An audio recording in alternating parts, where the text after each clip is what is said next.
And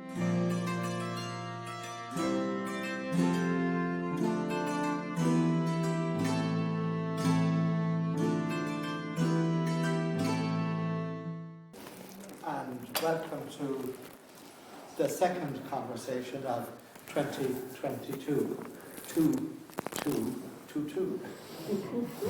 And my task here is in a way to introduce the speaker, but of course he doesn't really need an introduction because Joe has served here in Ennismore for the last 5 years, isn't it? Yeah. And before that was in Pope's Key. He's had a considerable and varied experience as a canonist, as a missionary, as a seminary teacher, as a preacher of retreats, and in at least 5 of our priories has been prior. Has been a missionary in the West Indies, so he's seen a great deal more of the wonders of God's creation than many of us have. So that's a very rich background of experience and reading and thinking that feeds into what Joe is going to share with us now. Yeah. It's terrible when you get an introduction like that. You'd be terrified you might be found out, as we used to say in school, you know.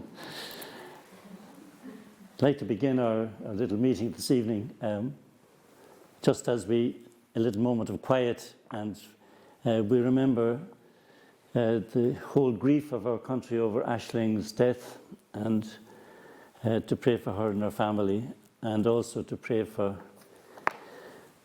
all people who experience violence of any kind, especially women.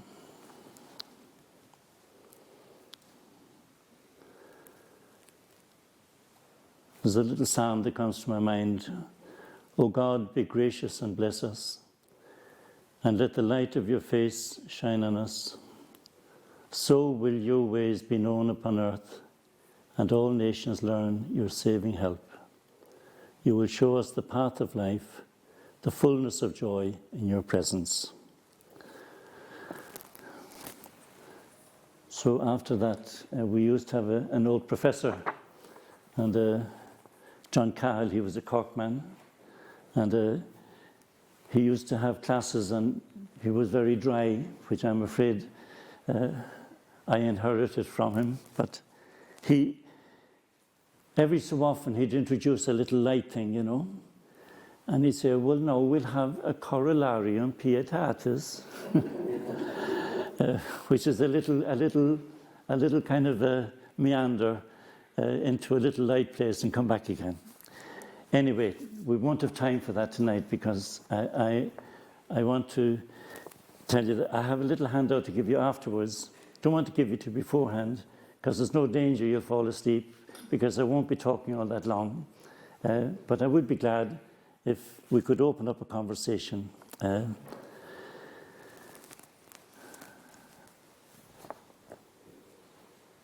It's amazing what memory does. About 3 years ago, I was preparing a retreat,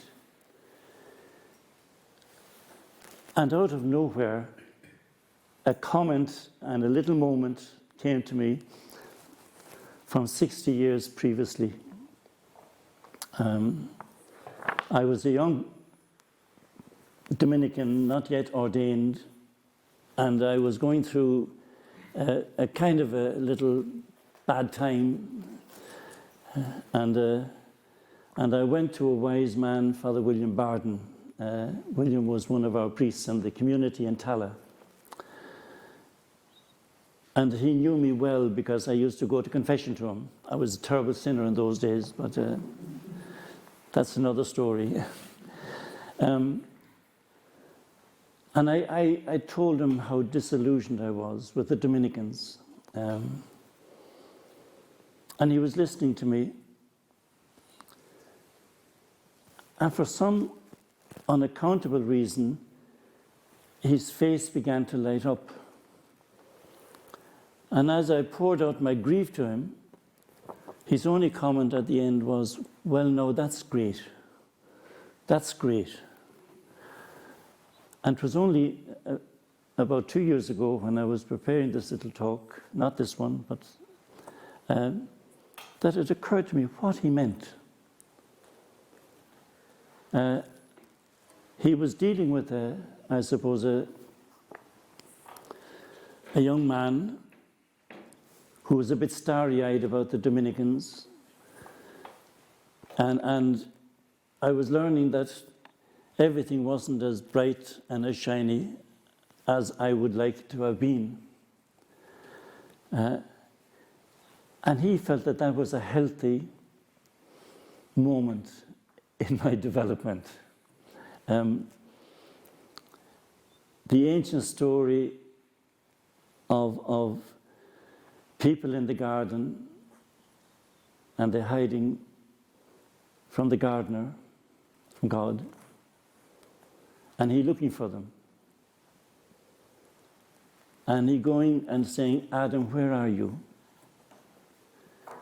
And from behind the bushes, he hears a voice saying, we heard you in the garden, and we were afraid because we were naked. And it seems to me that that ancient, primitive myth, which is kind of the opening, as it were, saga of our Bible,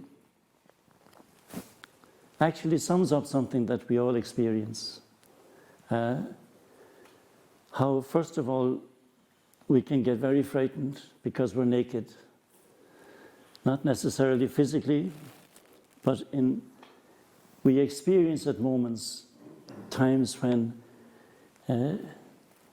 our frailty and limitations kind of assault us. And our instinct then is to hide. Find some place and get behind the bushes, and the old saga of the cover-up begins. And I think Father William was kind of saying to me that day, when he smiled and said, well, that's good. I think I now understand what he was talking about. Another little, I suppose, moment that I had with the same wise man was after living with him for 4 years in Tala. I was walking down the corridor one day, shortly before my ordination, and I saw him coming towards me, and he stopped and he said, Brother Joseph. And I said, yes, Father. We've never really met, have we? You know. And I've been going to confession to him for every week for maybe 4 years, you know. We've never really met, you know. And I think he was so right, you know, because at that stage, the tendency, the instinct we have is to kind of find a persona where I feel all right and get into it, and then I get on with life. Trouble is, you can come to your 80s like myself now and realize that you're going to be found out soon. If not on terra firma, it'll be in the celestial places. It'll be found out. Anyway, the title of this little talk this evening is about being disillusioned. Now you know the word disillusion comes from illusion. And illusion comes from the Latin ludere, which means to play. It's to play a game. And the dictionary says illusion is defined as a false belief with overtones of make-believe and of games. I don't want to be kind of becoming too self-referential, but I think I look back in my life and I see how much energy is expended on actually trying to live up to whatever kind of structures I have made for myself. And that when the thing comes tumbling down, as it does, then we're freed up and we're able to dance. Anyway, what I have to share with you this evening is one simple little thing. And it begins and will be centered very much on the Gospels. But it begins with two people in a story that you're very familiar with. Two people who were very depressed and disillusioned and were kind of giving up. And they were heading to a place was called Amos. On the journey, they encounter a stranger. A kind of conversation takes place, and their life is transformed.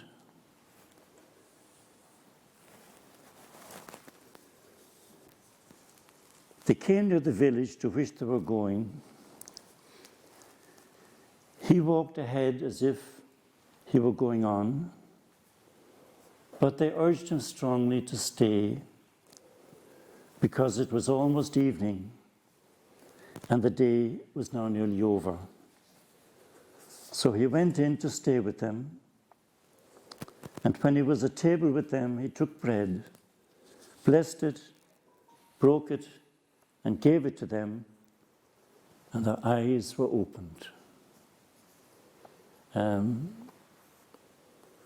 That kind of simple story of people burdened, an encounter with a stranger, and then the eyes were opened. I don't know if you read Brian Keenan's account of his imprisonment in Beirut. Remember Brian Keenan? He was a hostage with some group in Beirut, and for 4.5 years he was in captivity. Part of that time he was kept in a cellar which had no light coming in except when the door opened.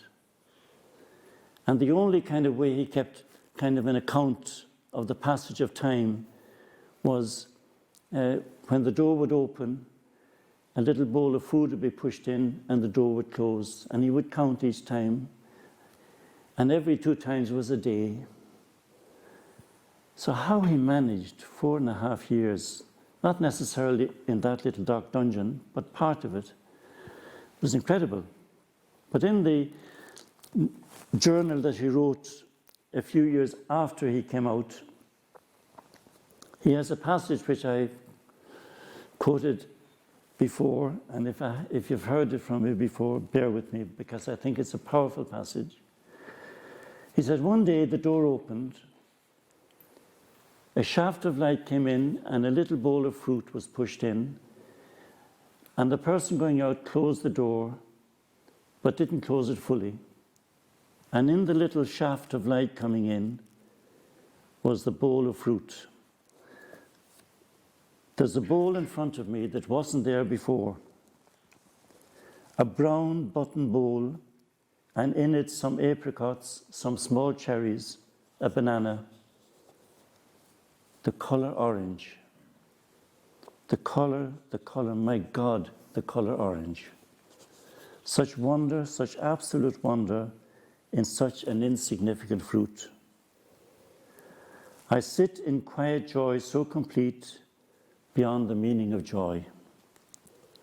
My soul finds its own completeness in that colour. I want to bow before it.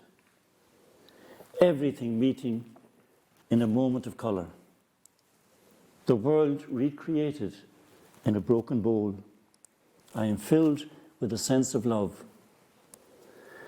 What I have waited and longed for has, without my knowing, come to me and taken all of me.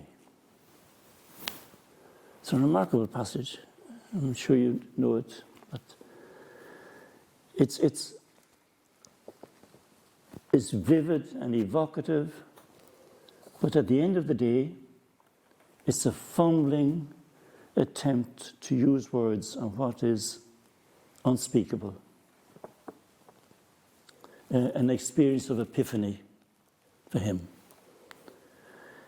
What Patrick Kavanagh said in his lovely poem Advent, about the spirit-shocking wonder of a black slanting Ulster hill. The spirit-shocking wonder of a bowl of simple fruit, opening onto a mystery that lifts him out of himself and fills him with love and joy. Now, I mentioned that moment of Brian Keenan's because I think it helps us to go back to the story of Amos and to the Gospels, and to realize that our Christian story, our Christian faith, is actually founded on a totally unsettling moment. An encounter with a mystery that actually shatters our illusions. An encounter that actually makes us realize that this man, Jesus, the most human of all human beings, cannot fit in to our little kind of categories. He can't become an object of study or a fascinating figure. There's something that is beyond that. For all his circumscribed humanity and his undoubted historicity, he transcends all our human kind of, I suppose, endeavours to pin him down. During his ministry, his family wanted to bring him home. In Mark's Gospel, they came for him, wanted to bring him back to Nazareth, settle back into what he was accustomed to and what they were accustomed to, but they failed. But they're still trying. Religious people, religious systems try to fit him in. Rowan Williams has written a wonderful little study on Mark's Gospel, and he says the astonishing thing about this Gospel, this story, is that Jesus begins by getting a group of people around him. They journey with him, but it's a journey into increasing mystification, confusion, misunderstanding, and that Jesus becomes arguably stranger as they journey with him. And it's kind of not surprising that when they afterwards look back on things and they talk about these encounters like on the road to Amos, it was always with a stranger. And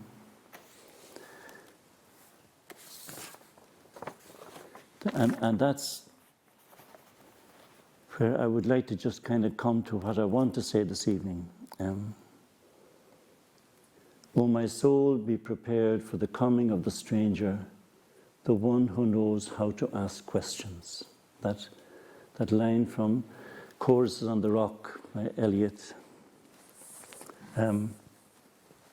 Be prepared for the coming of the stranger, Am I putting you all to sleep? Yeah.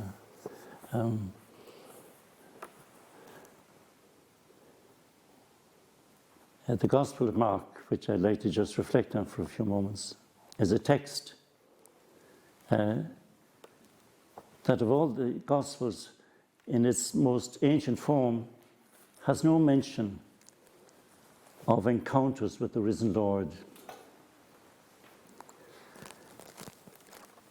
It ends with a group of despondent and depressed friends going to pay their last respects to their friend.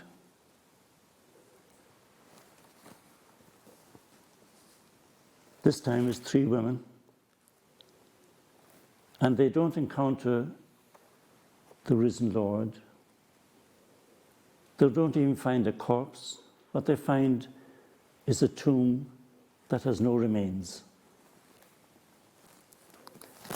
And the language that is used in the Gospel is fascinating. And these are the final sentence of that ancient finish to the Gospel.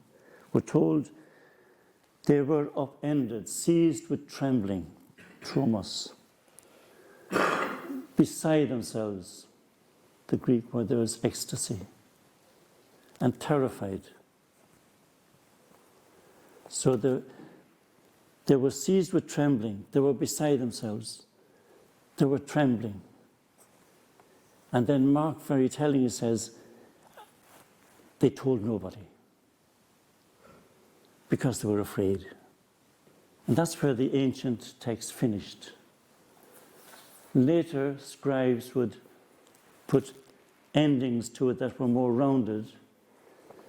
But the impression you get from the man who wrote this gospel, or probably a man, was that he somehow wanted the story not to end, that it was open-ended.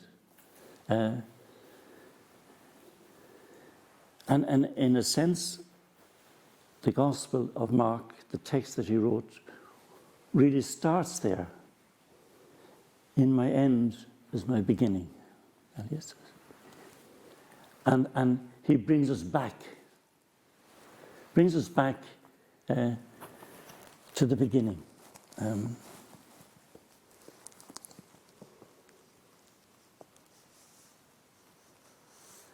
It's interesting that when he does bring us back, the central character, Jesus, begins the gospel by he himself being upended, the way those 3 women were at the end. He was with a group of people. He had an experience where we were told the heavens were torn open, and a voice from heaven said to him, "You are mine. You belong to me. You belong to me."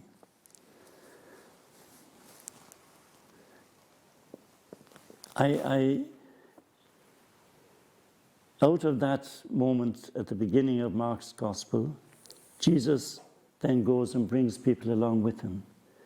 We're told very shortly afterwards, in the light of that experience that he had, that he called to himself people he desired to be with him. Now, not to be with him necessarily on a geographical journey, which was, of course, yes, but to be with him somehow in the growing experience that he had of living into what had happened to him at his baptism. But they could only write the story and say we were confused and we ended up abandoning him. But what is interesting, that at the very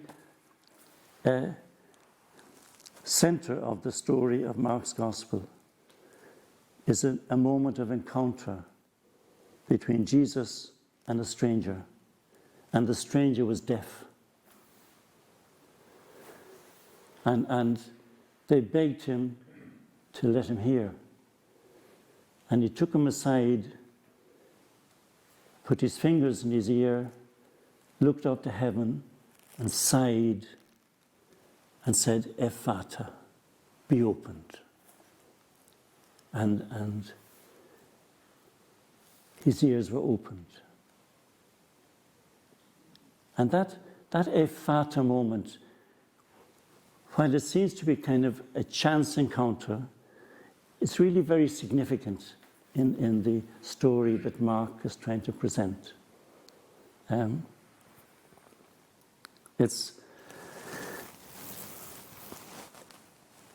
Jesus has had his experience of heaven, as it were, bursting over him.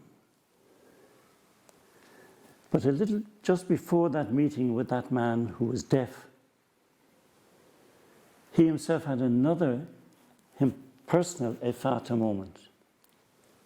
And this time it wasn't heaven saying, you are mine and I love you. It was a little woman of another nation who actually burst his, as it were, Jewish bubble and begged him to heal her daughter. And she finally got through to him.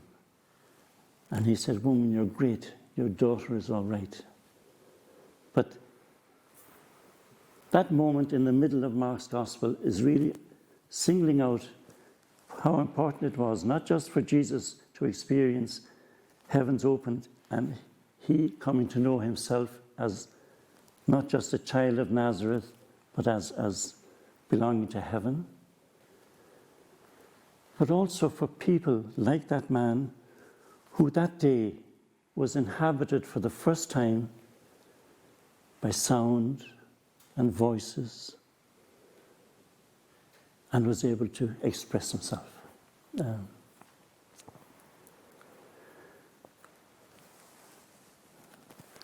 So I suppose the point that I'm coming to in a very tortured way is to say that the Gospel of Mark was written by Mark in the aftermath of the experience of women who were so traumatized by their experience at the empty tomb and whose world was upended. And the whole thing, the story of their encounter with the risen Lord and whatever, changed their whole view of things. The beginning of the Gospel of Mark and the very ending of the Gospel has two words that are used, a word used twice, where at the very beginning we're told heaven was torn open. And when he breathed his last on the cross, we're told the veil of the temple was torn open from top to bottom.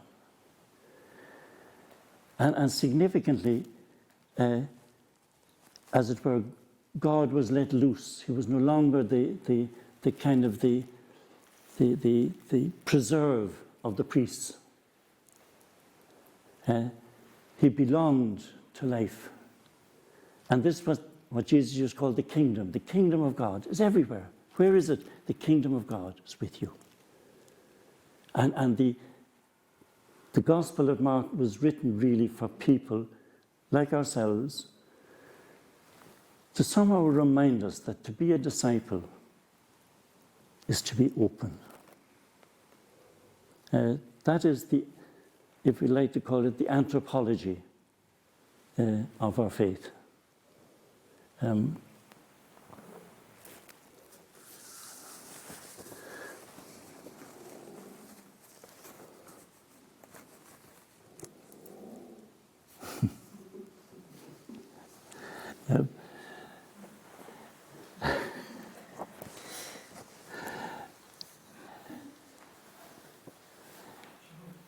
I don't know if any of you have read Pope Francis.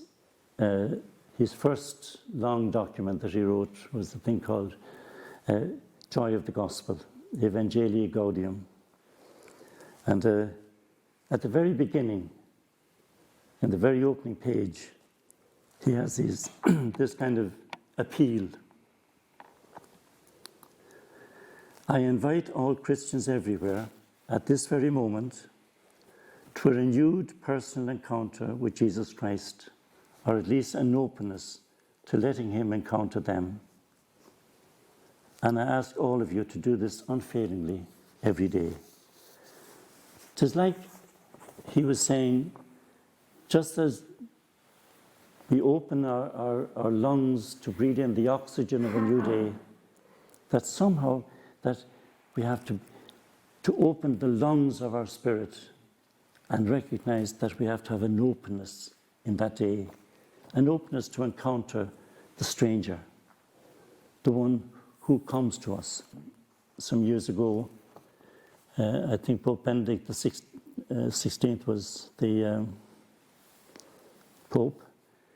Rowan Williams, the Archbishop of Canterbury, was invited to speak to the assembled participants. And he said,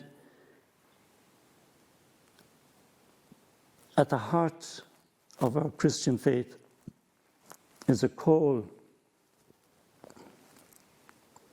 to somehow be open to Christ. He said to be recreated in the image of his humanity.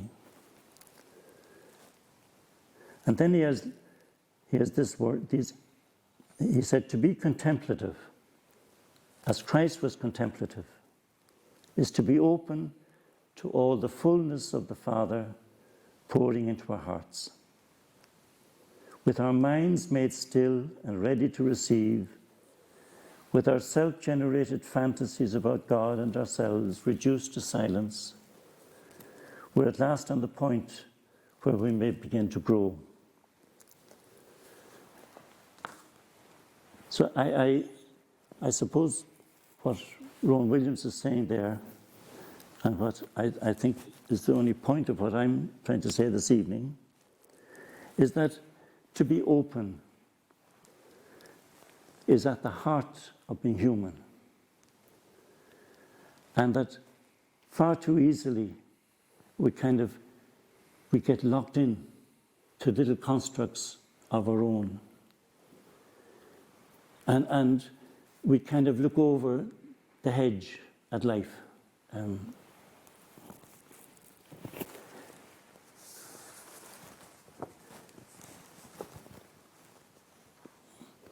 We used to when we were studying theology, we kind of had a little tract on prayer and contemplation, and it seemed to be kind of very specialized.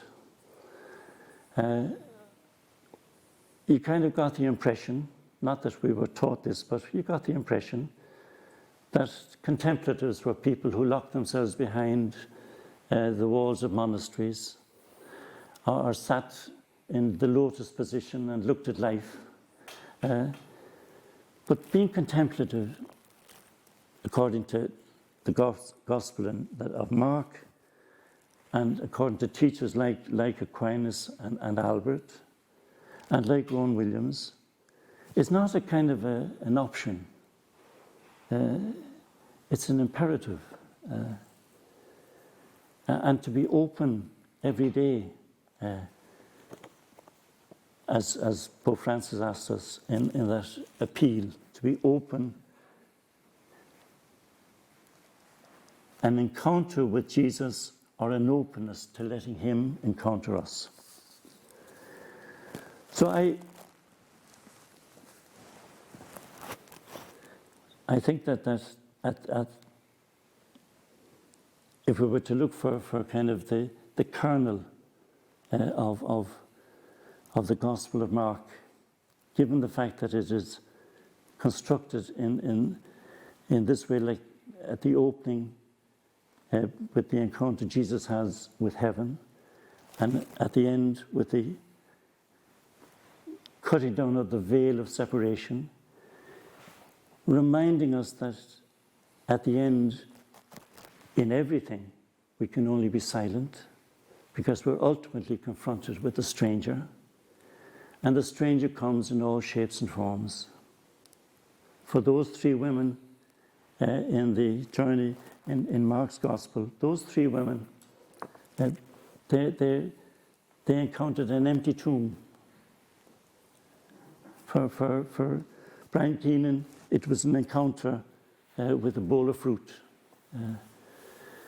And you know, there are people who are gifted to be able to kind of write poetry or paint or make music.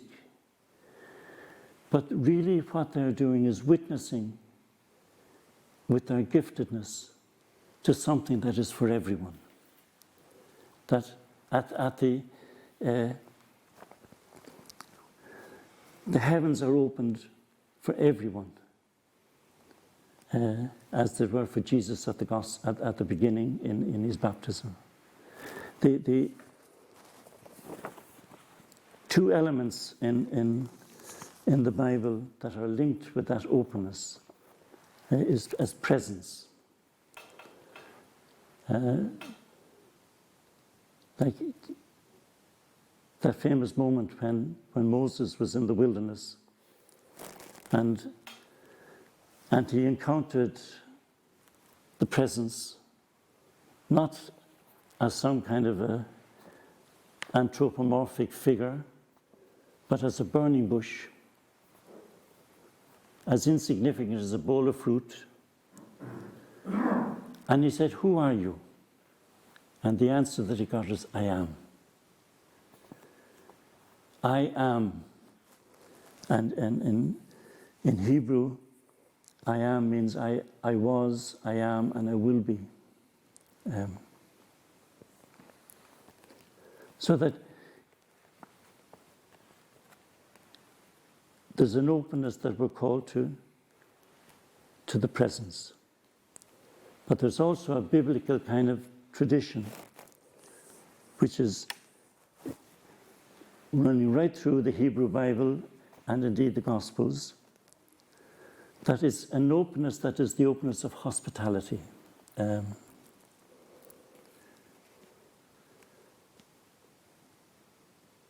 world is so empty. If one thinks of mountains, rivers and cities, but to know that there is someone who thinks and feels with us, this makes the earth an inhabited garden. That was Goethe. So that being open is not just being open to nothing, it's being open to the presence. But we don't manufacture the presence. We trust. We trust in the God who said, down through the pages of Scripture, into our faith, that I am with you.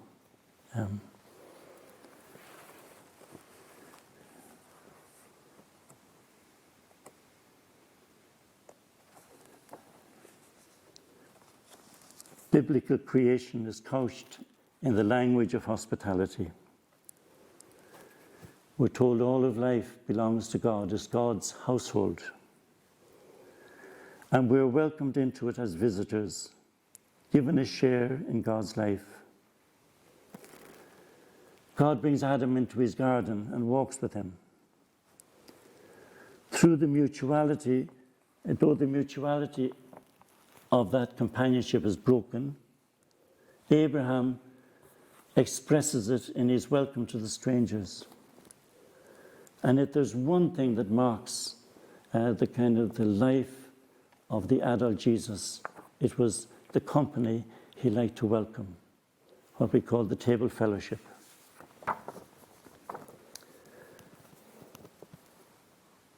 If any of you were brave enough or foolhardy enough like I was to try and read George Steiner, a little book called Real Presences, he keeps talking about the fact that as we journey each day, we are close neighbours to the unknown. And he underlines how important it is to have qualities of courtesy and tact in our approach to life. The other day I was walking out and I met a young lady, I've seen her a few times before, and she was engaged in hugging one of our trees. There's something I used to laugh at when I see that, but I don't laugh anymore. I think it's actually a sign of sensitivity to something that is beautiful. And Steiner says, religious thought and practice metaphorize. They make narrative images of what he called the rendezvous between ourselves and the absolute otherness, whether it's the strangeness of evil or the even deeper strangeness of grace. He said, we lay a clean cloth on the table when we hear the guest at our threshold.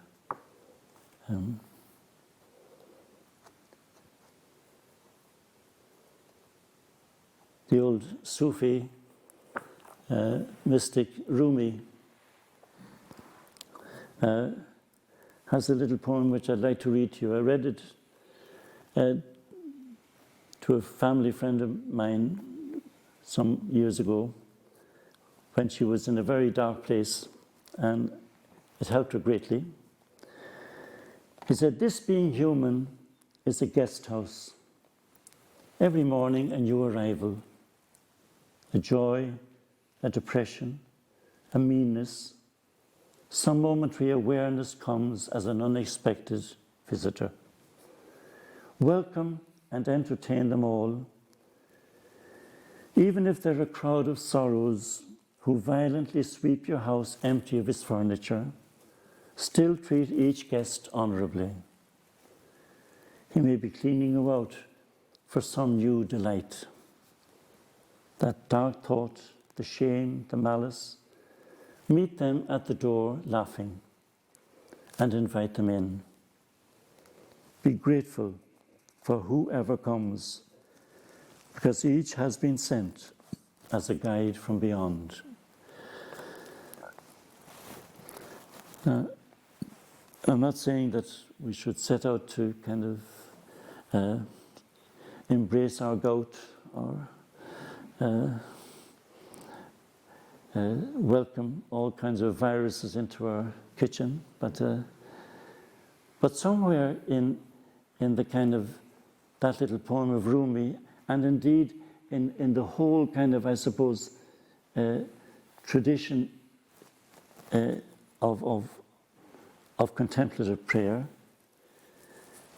going right back to that kind of promise at the very end, the very last words of Matthew's Gospel, when Jesus said to a little broken little group of people who were doubting, they weren't sure, they were all very confused, and he said, go out to the whole world, make disciples of everyone.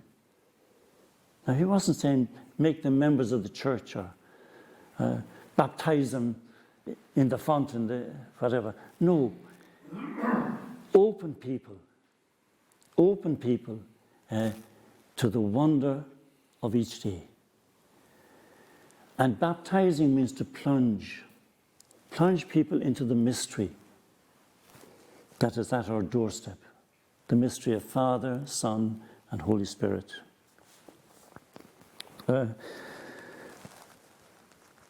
Bernard mentioned the fact that I was in Trinidad for some years. One of the places I was assigned to very early when I went to Trinidad was a little place called Matelot. And Matelot was a fishing village. There were about 6 or 7 other villages there, and they were really very lovely people, very basic kind of life. We didn't have, for example, we didn't have running water very often. Anyway, one of the people, I was told by one of our old priests going there, he said, there's only one thing, Joe, he said, most of the men there are fishermen, and they never come to church. You'll never get them into church, you know. So I took that bit of wisdom with me. And anyway, come the feast of St. Peter and St. Paul, there was a tradition to have boats blessed. and one of the little villages was a place called Rampanalgus. And I got word that they wanted me to bless the boats at Rampanalgus. And the man who came to the door to get me to do it, I'd never seen him before, one big stout man, and his name was Sammy. I afterwards knew his name was Samlal Singh, but they used to call him Sammy. And Sammy never wore anything on his feet. I never wore a shirt. And he had an old khaki pants that I'm sure his grandmother must have given him. But Sammy was one of these rough kind of men. But when Sammy asked me to go and bless the boats, I said to myself, well, no, maybe I'll get on the right side of Sammy and get him into church, you know. Anyway, I went down to bless the boats. And they began singing their songs. Most of them were kind of Pentecostal songs, whatever. But there was one song they were singing. And there were these lines, and this is my story, this is my song, loving my Savior all the day long. Do you remember that? Yeah. And then there was a little few lines, and it came, echoes of mercy and whispers of love. Don't know. I can't remember the words of it anyway. Here I was, having blessed the boats, they were singing their hearts out, and Sammy was there with his good, healthy beer belly, and the water from my sprinkler had splashed on him, and there was a little, I still see it. I still see a trickle coming down his front, and he belting his heart out, talking about echoes of mercy and whispers of love. So weird. And afterwards I learned, how can I possibly make men come into church who are out on the sea every night in the darkness, in the kind of the wildness, in the unknown of it all, and the greatness of it. You know, Sammy was open, I like to think, to the world that was there for him, you know, and trying to fit him into the pews of our church wasn't it wasn't on, and it certainly would be inhumane to do it.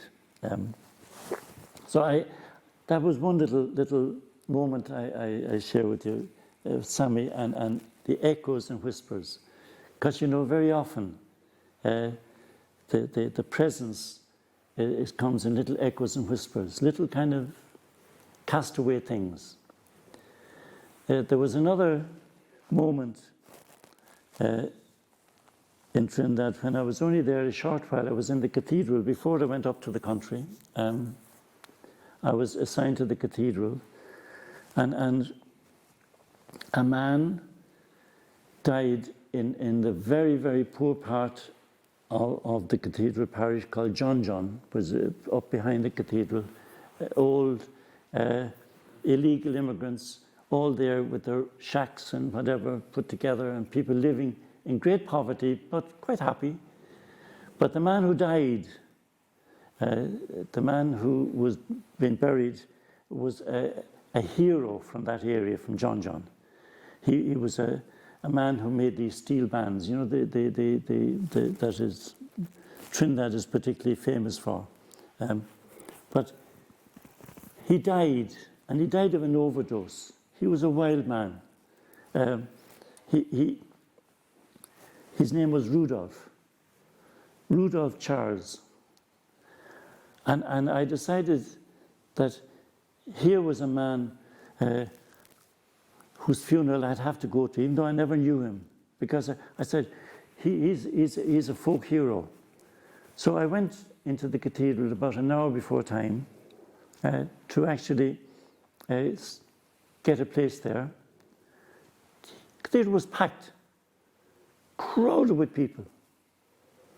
In the very front of the beside the coffin, because tradition there is you have the coffin open in the church until everyone has a chance to pass by, and then it's closed.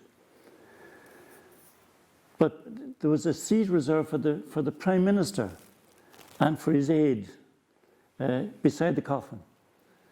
And there was a guard there, a woman who was making sure that everything was in order.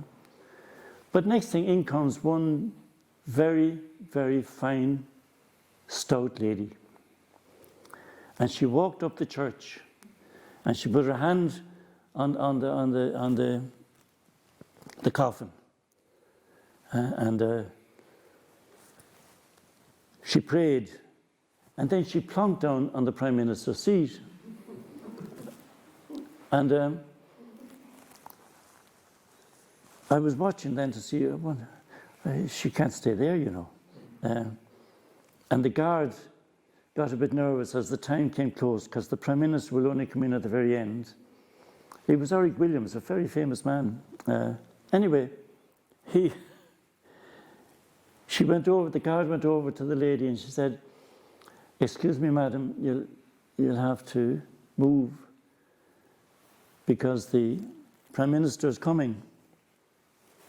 And this woman looked up at her. And she said, me ain't going nowhere. And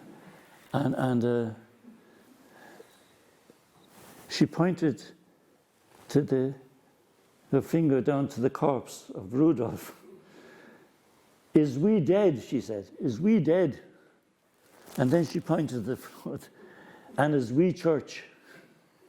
Now, she probably hadn't been to church since she was confirmed, if she was confirmed. But is we dead and is we church? Now, here was someone, and she had the courage, as poor old Sammy had, to belt out that song, even though it was most unseemly for a big, strong man to be singing Echoes of Mercy and Whispers of Love, you know. But is we dead and is we... And what a powerful kind of sense that kind of... that the remains of this man kind of opened for this woman, you know. And what an opening it was for all of us with our kind of orchestrated little liturgies and ways of organizing things, you know. I believe that woman, in her kind of, her sense of her belonging to the man who was part of her neighborhood and community, opened the eyes of many of us there to a kind of a lesson that our classes in Tala never gave us. A lesson of belonging, of community. And Sammy out at sea, pulling his net, catching some fish, coming in at dawn, selling the fish, getting drunk, probably dealing in drugs, I don't know. But Sammy, too, was open to his world. And that is what is at the root of being contemplative. And whether it comes joyfully or whether it comes heavily, whether it comes with sadness or whether it comes with cheer, there is a sense in our faith that says there is nothing comes that somewhere God isn't there. And I'm not making a case for the virus, but somehow I suspect that little bit of wildness breaking into our world has really opened our eyes. Maybe it's too soon to start exploring in what way, but I suspect that if we had the enforced kind of being housebound and whatever, has pushed on many of us a kind of the imperative of just being there, and being there and open, and perhaps hearing the birdsong in a new way. I'm going to finish with a little reflection. for which I want to thank Tom and Helen, my friends in poetry. There was the poet Richard Wilbur went out one evening on a summer's day for a walk in the woods. The day was waning. The light of the sun was filtering through the trees, and he witnessed something that I suppose many of us have seen. He witnessed what he said. He halted by a pond which had myriads of mayflies rising and settling over the pond. And the movement of these little creatures transfixed him. He said it was like a complex ballet, but what he called the lifelong dances of a day. Anyway, as he was watching this these mayflies going up and down over the little pond, he was overcome by a feeling of loneliness, being outside. I felt myself alone in a life too much my own, more mortal in my separateness than they.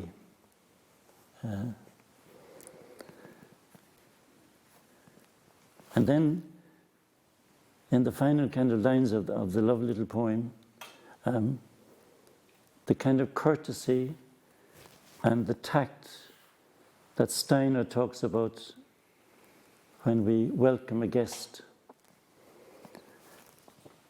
shifted the center of his awareness away from himself and his own sense of loneliness to the simple wonder of what was happening in front of him.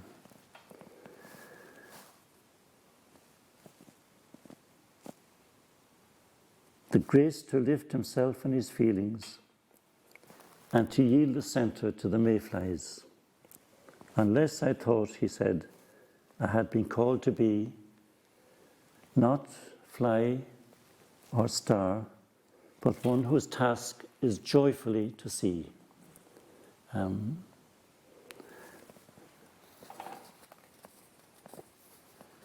In sombre forest, when the sun was low, I saw from unseen pools a mist of flies in their quadrillions rise and animate a ragged patch of glow with sudden glittering, as when a crowd of stars appear through a brief gap in black and driven cloud, one arc of their great round dance showing clear. It was no muddled swarm I witnessed, for to entrechat each fluttering insect there rose 2 steep yards in air, then slowly floated down to climb once more, so that they all composed a manifold and figured scene, and seemed the weavers of some cloth of gold, or the fine pistons of some bright machine.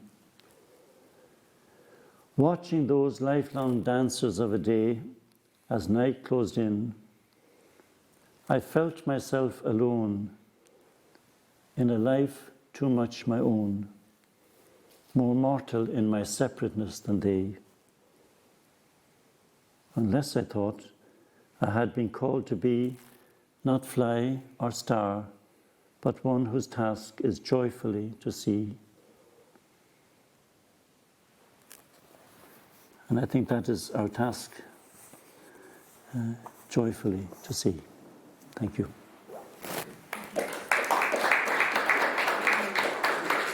Let's now have an open.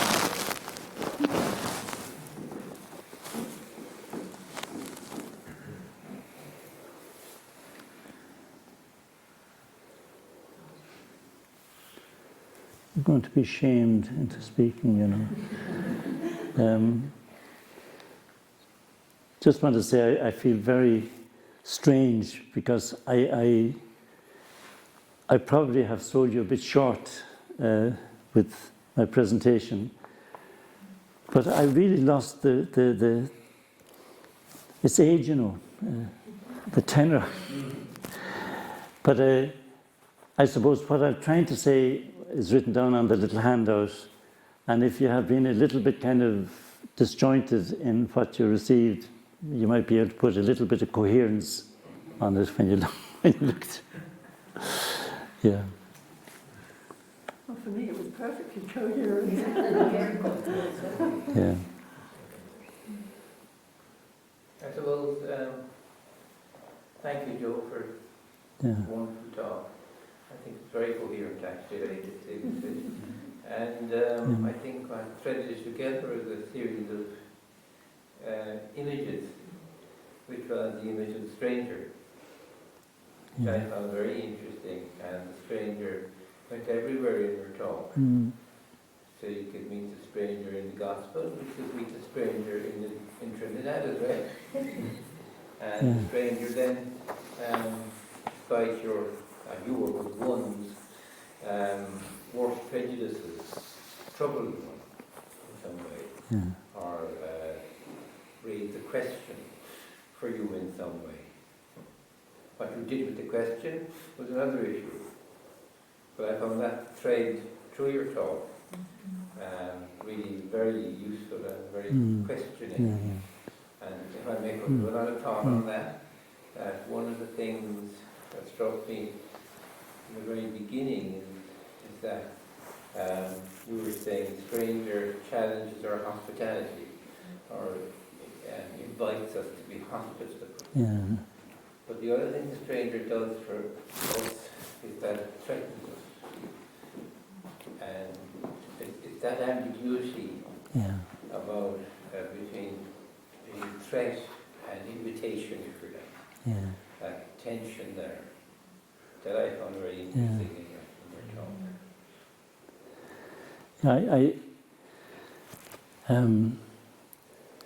One of the little books I was reading, and I'm desperately trying to think of the author's name. He's a Jewish philosopher, not Martin Buber now, but one linked with that. But he makes a big thing about the face in the Bible, in the Hebrew Scriptures.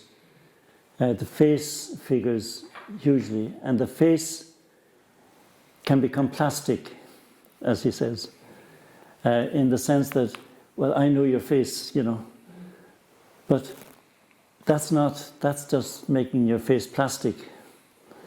I'm taking away something of the kind of the strangeness that we bring to each kind of, I suppose, encounter, do you know?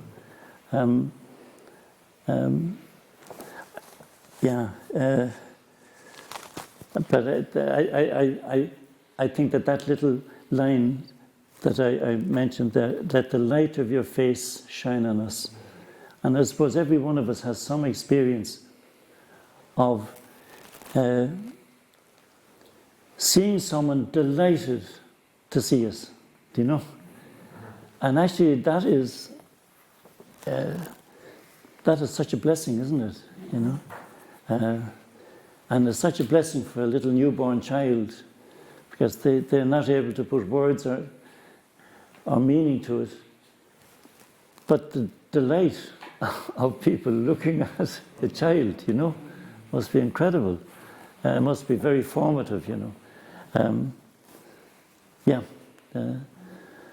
So I think strangeness, if I may dare to say so from outside, even between husband and wife, can be a feature that has to be kind of just factored in, you know. I think in religious life too, once we get kind of to say, well, I know you, you know, that's our downfall, you know, isn't it? You know, there's a, yeah.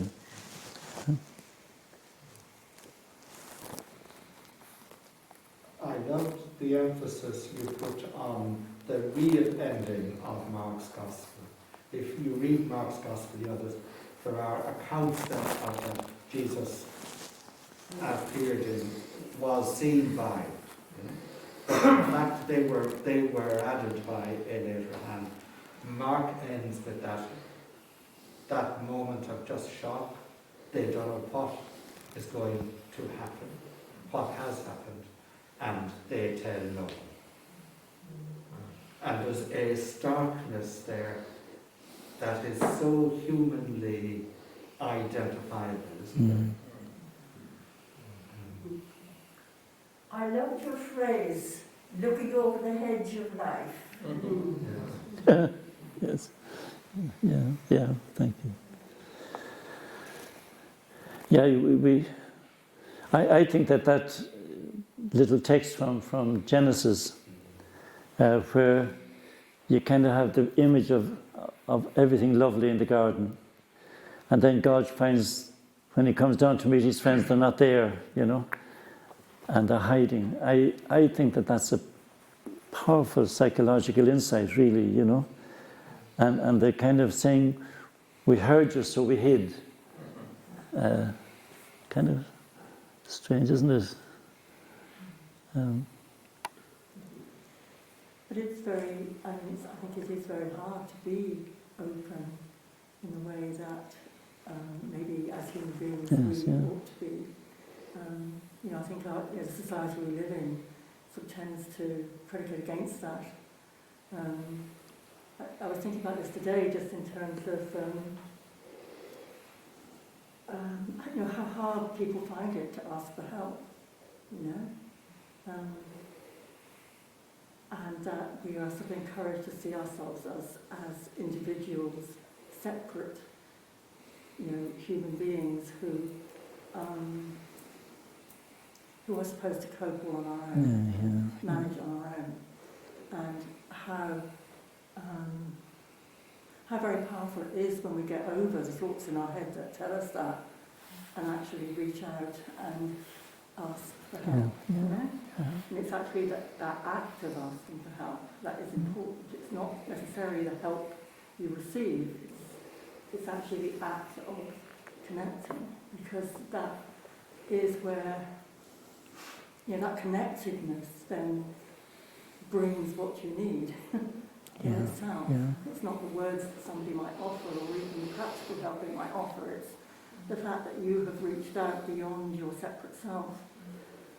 And to me, that's a sort of divine exchange as well, because you've overcome that, your ego, I suppose. You've overcome all the thoughts that say, there's no point in me asking for help. They won't, be able to help me, or whatever is the stuff that runs through your particular head.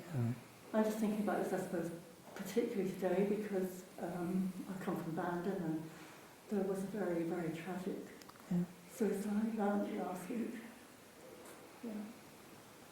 And I think often that is the problem when people do make a decision to kill themselves, that they somehow are able to reach out in that way.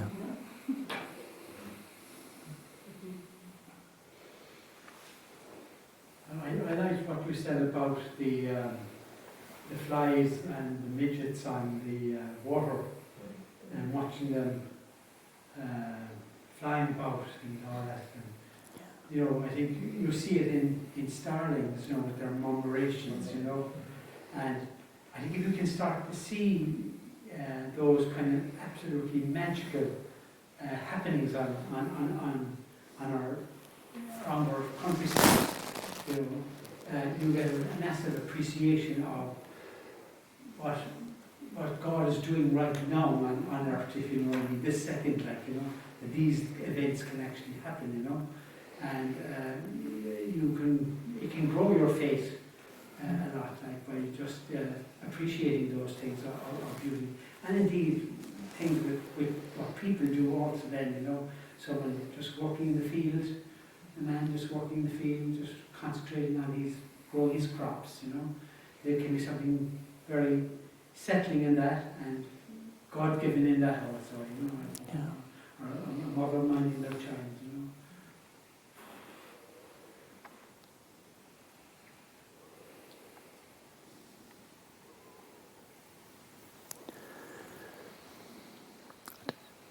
Don't know if There's an American lady, Marilyn Robinson. Marilyn Robinson?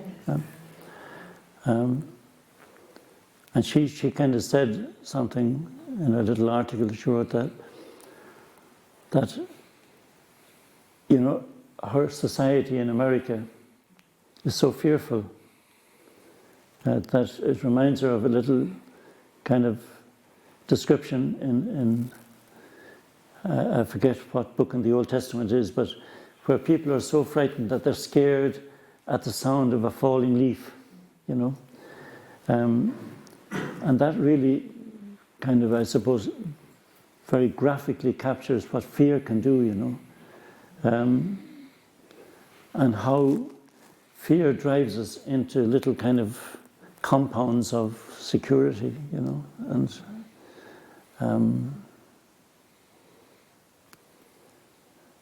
And I suppose the commandment in the Bible that is most frequently said is don't be afraid. I mean, obviously we have to have fear, but not to let fear kind of rule our lives, you know. So there's none of the fear, only fear itself.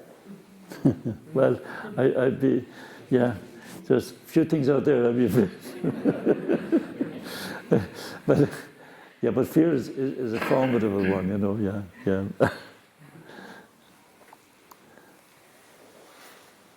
I loved your story, Joe, about the Trinidadian man, Sammy, and how you came to the conclusion that this man can't be dragged into a pew. No.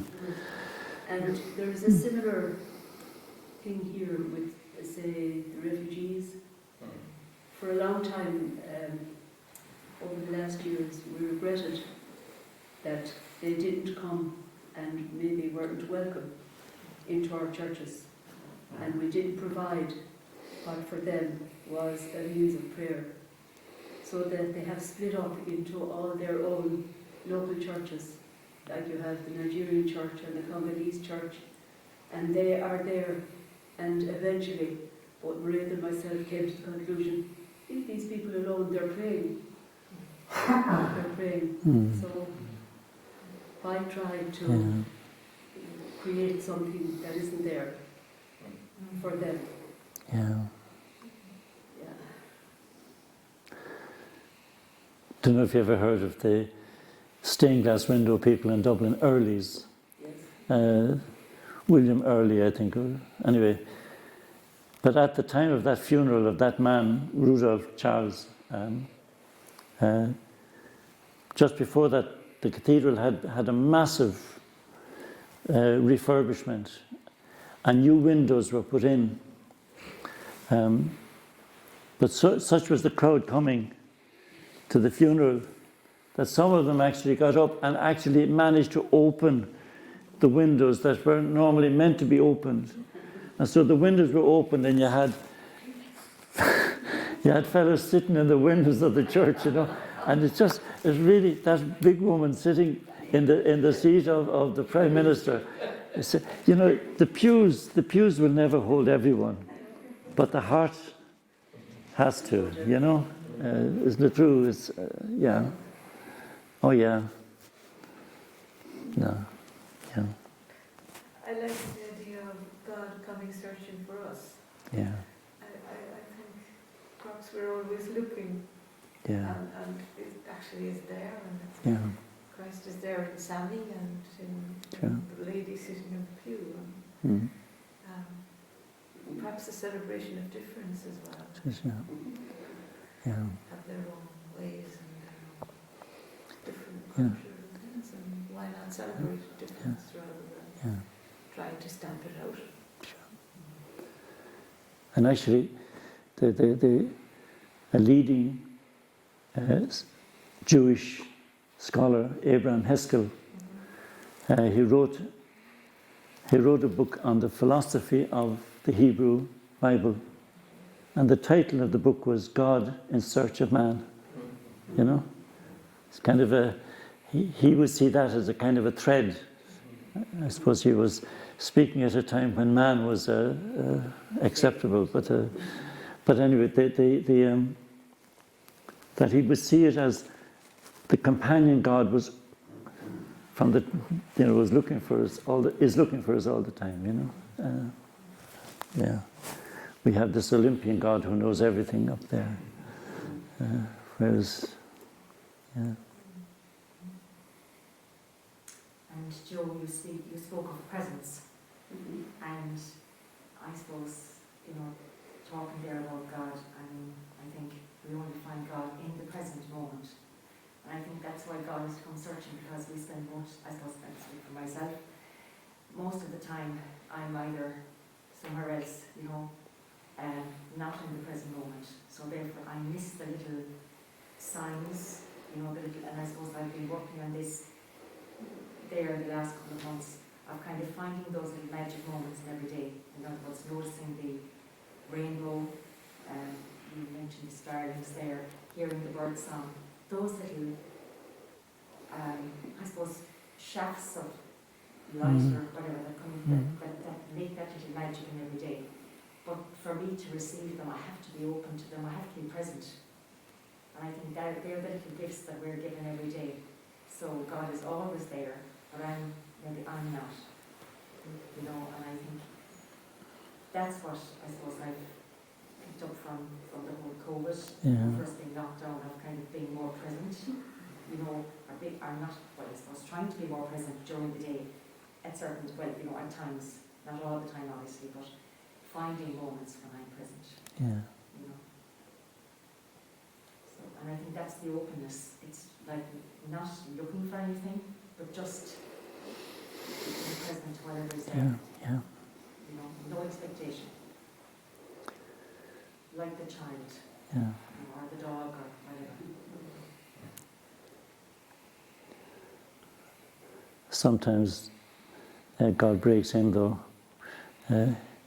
even though we want to be somewhere else, but we're knocked over, and it's often harder to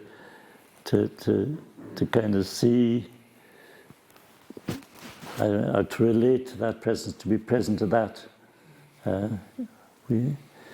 Augustine has a famous little passage in his Confessions when he laments that he chased all kind of philosophies and everything before he finally kind of came to himself, type of thing. And in the little Confessions, but he lamented, he was talking to God, for you were with me, but I was not with you, and that's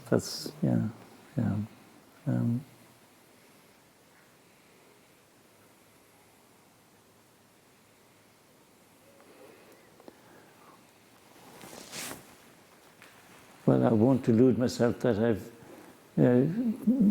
put you all speechless. I think we probably. But if you want to take a copy of the talk, you might be able to make more sense out of it. Thank you very much. You have done what needed to be done. Yeah, thank you. And just to announce that we will reconvene this week, and that the speaker for next Monday is in our midst. Actually, yeah. Nice. Thanks, Rose. Yeah.